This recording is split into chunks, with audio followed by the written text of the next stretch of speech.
जय महाकाल। कैसे हैं सब लोग। देवाधिदेव महादेव जी की कृपा सदैव आप लोगों पर बनी रहे।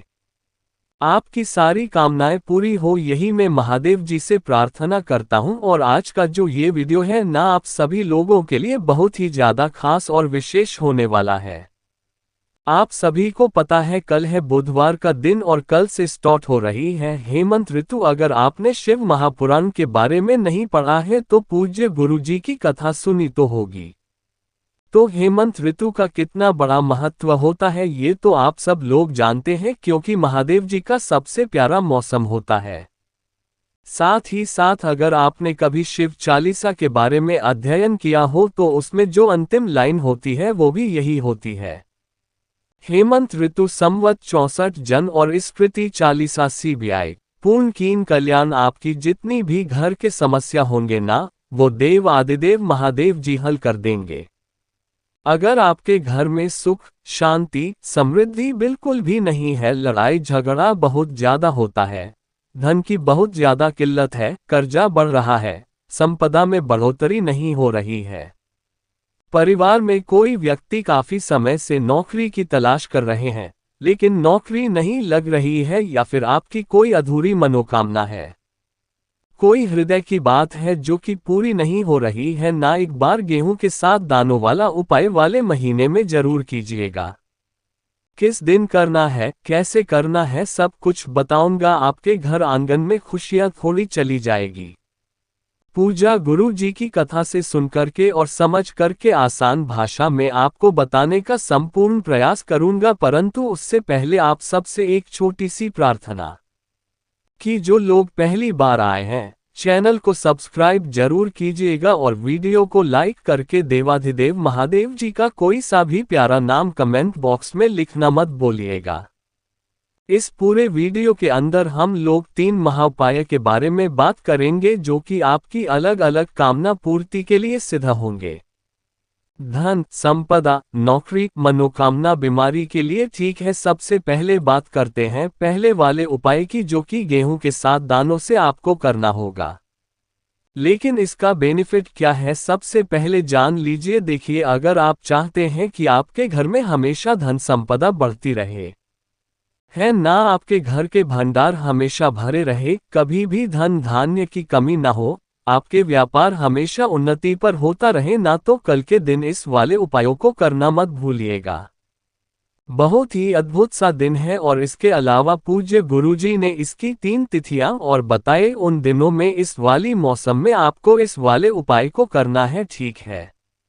देखिए क्या क्या चाहिए होगा। इसके लिए आपको सबसे पहले चाहिए गेहूं के दाने। कितने लेने हैं? 7, ठीक है।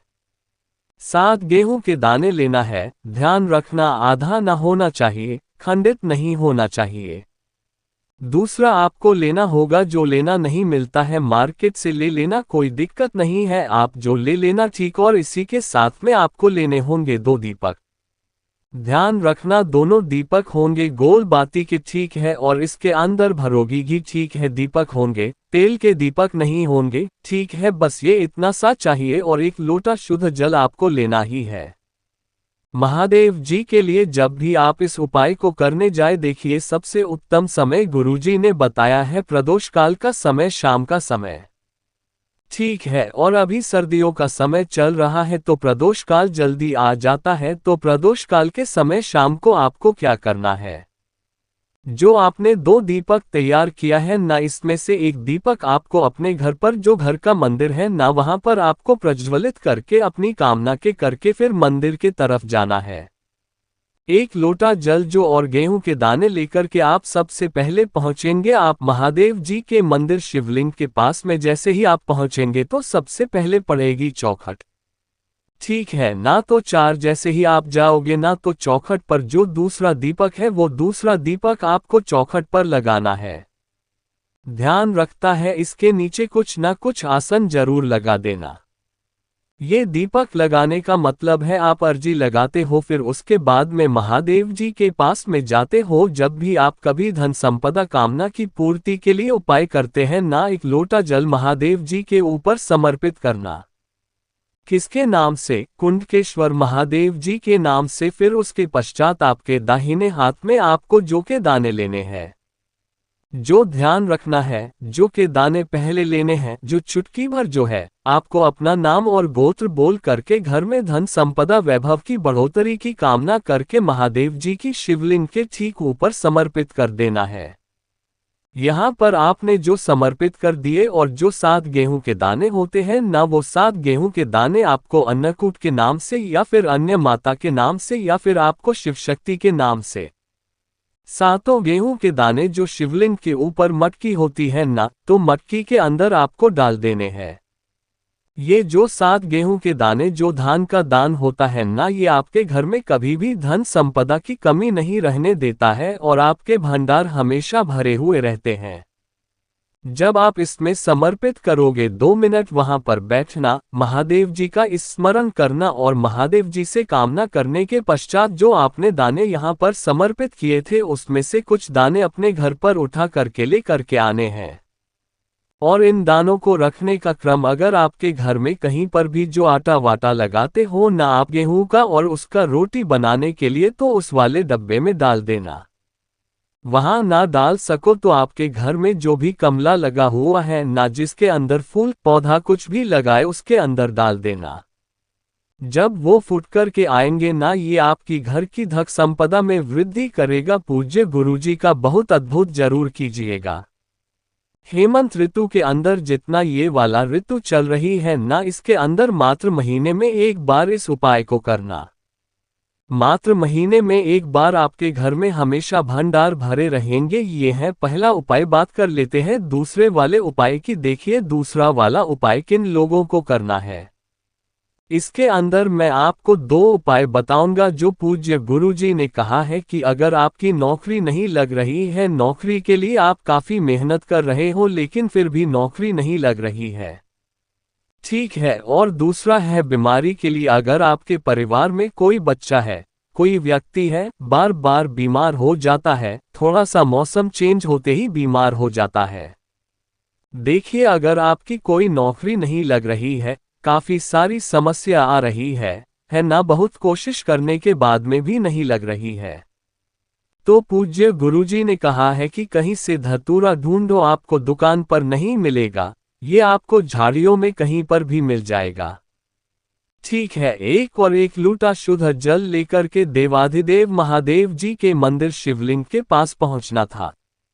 उत्तर दिशा नॉर्थ डायरेक्शन की तरफ मुंह करके खड़े होना। सबसे पहले एक धतूरा महादेव जी की शिवलिंग पर समर्पित करना इस तरीके से कि कांटों वाला हिस्सा रहेगा आपकी तरफ, वो डंडी रहेंगी आपसे विपरीत दिशा में। धतूरे को समर्पित करके 1 लूटा शुद्ध जल अपनी कामना के करके महादेव जी की शिवलिंग पर समर्पित करना।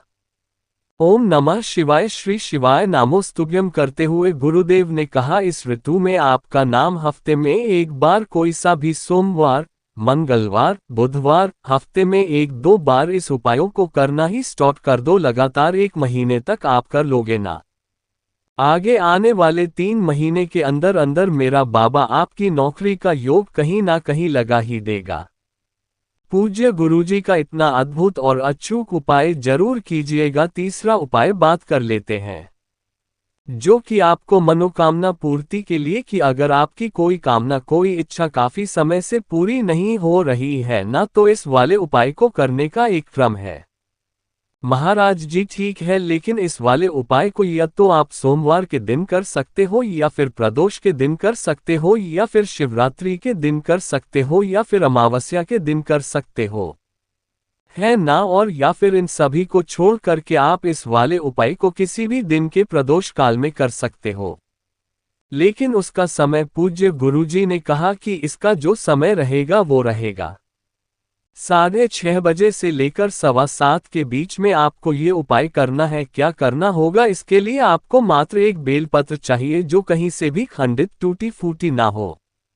अगर ऐसी बेलपत्र नहीं मिलती है, शिवलिंग के पास जाना, वहां पर जो भी बेलपत्र तो सच्ची तरीके से रखी हुई है ना, उसे लेना, धोकर के काम में लेना। और थोड़ा सा लाल चंदन, बस थोड़ा सा लाल चंदन, वो भी पिसा हुआ, ठीक है। 1 लोटा जल, जिस कलश में से आप जल पीते हैं, ठीक है, इन्हें करके पहुंच जाना देवाधिदेव महादेव जी के मंदिर शिवलिंग के पास, ठीक है। अब देखिए, जब भी आप मनोकामना पूर्ति के लिए कोई उपाय करते हैं तो आपका सिर्फ उत्तर दिशा की तरफ रहेगा। सबसे पहले एक लोटा शुद्ध जल समर्पित किया जाता है। ओम नमः शिवाय, श्री शिवाय नमस्तुभ्यं पंचाक्षरी मंत्र का स्मरण करते हुए प्रदोष काल में, ठीक है। उसके आप शिवलिंग को अच्छे से साफ कर ले, ना धो लेना। अपनी कामना कहते हुए अब जो आपने एक बेलपत्र लिया है ना, इस एक बेलपत्र की जो ऊपर वाली पत्ती है ना, लाल चंदन में थोड़ा सा पानी मिलाकर के जल मिला करके उसका चंदन बना लेना और बेलपत्र की एक पत्ती पर लिखना है आपको अपनी कामना के करके, ठीक है ना। ओम लिखना है अपनी अनामिका उंगली से और बाकी की दोनों पत्तियों पर रिद्धि सिद्धि के नाम लिखना है, क्योंकि कल बुधवार का दिन भी है। रिद्धि सिद्धि के नाम से आपको समर्पित करना है। सबसे पहले आपको माता रानी के हस्त कमल पर टच करवाना, इसको टच करवा करके शिवलिंग पर समर्पित करना, अपनी कामना कहना और अपनी कामना से फिर वापस चले आ जाना। पूज्य गुरुजी ने कहा है उस वाले उपाय को करने का 7 बार का क्रम है महाराज। किसी भी दिन, किसी भी समय, किसी भी विशेष स्थिति पर 7 दिन जो व्यक्ति कर लेता है, या तो आप 7 दिन लगातार कर लीजिए, आपकी वो कामना पूरी हो करके ही रहती है। पूज्य गुरुजी का बहुत अद्भुत और अचूक उपाय जरूर कीजिएगा। वीडियो पसंद आया हो तो लाइक जरूर करना, साथ ही साथ चैनल को सब्सक्राइब जरूर कीजिएगा। मैं आपसे मिलता हूं अगले वीडियो में, तब तक के लिए ओम नमः शिवाय, जय महाकाल।